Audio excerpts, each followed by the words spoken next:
It's 3 in the morning, and your phone buzzes with a motion alert. The backyard light clicks on, and you expect the usual: a raccoon digging through a trash can or a stray cat wandering across the sensor.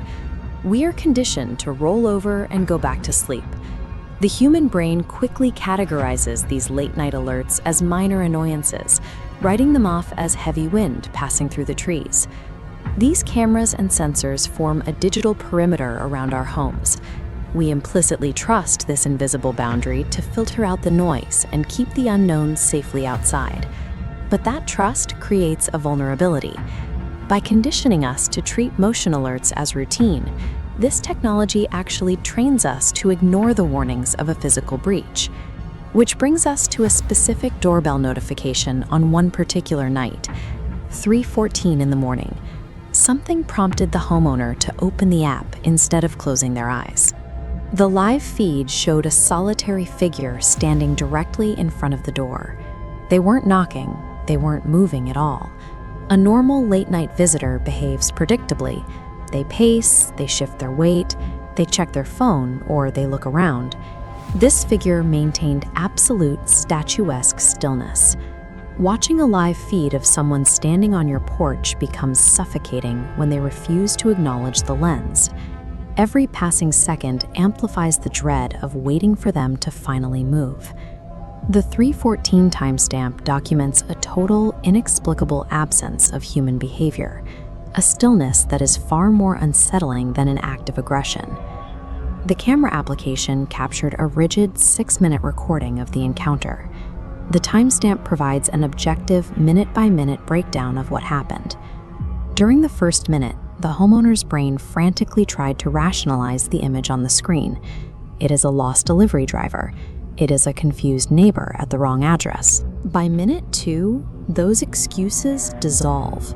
The prolonged lack of motion makes it clear that standing frozen on this exact porch is highly intentional. This graph tracks physical movement against baseline activity. The data line stays completely flat at 0, a forensic timestamp. At minute 3, the figure remains locked in an unbroken stare without shifting.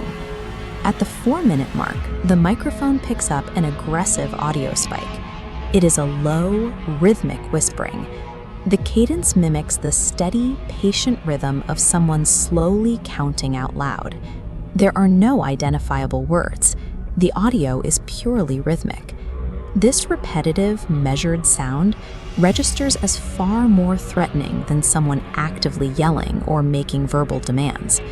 Combining absolute physical stillness with a synchronized rhythmic whisper points to a level of calculated, predatory patience that completely defies logical human patterns.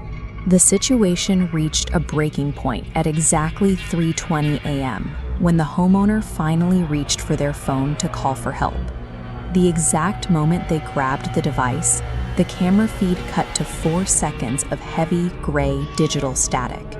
When the digital connection stabilized and the picture returned, the porch was completely empty. Looking at this vector map of overlapping neighborhood camera sightlines, a silent escape is geographically impossible. The highlighted radiuses confirm it. There are no footprints, no engine starting, and no adjacent cameras captured someone leaving. The application's history log now holds a physical impossibility, documented as cold, hard digital fact. The 4-second erasure proves that a physical presence managed to bypass all logical environmental constraints. Sleep was no longer an option. The homeowner sat rigidly in a brightly lit kitchen, waiting in agonizing suspense for the sun to come up. The fear shifted. The dread of an immediate external attack was replaced by a deep paranoia regarding the very surveillance technology installed to provide safety. This creates a state of digital entrapment. The unerasable history log on the phone transforms from a protective tool into a permanent anchor tying the homeowner to a traumatic mystery. Then, a secondary data point appeared. At exactly 4:02 a.m., the system logged a final, unprompted doorbell chime. Despite a desperate need for logical answers, the homeowner experienced a paralyzing refusal to actually open the app and watch the second recording. The daily temptation is to delete the entire account. Wiping the servers clean feels like the only way to erase the psychological burden of that unseen footage. Leaving the clip on read indefinitely transforms the file into a permanent, looming psychological threat. In this instance, the surveillance system only provided a permanent record of the inexplicable, forcing the homeowner to bear witness to a threat they can neither see nor explain. What was on that second doorbell recording at 4:02 a.m.? Subscribe, because I finally worked up the nerve to watch it, and I'm showing you next.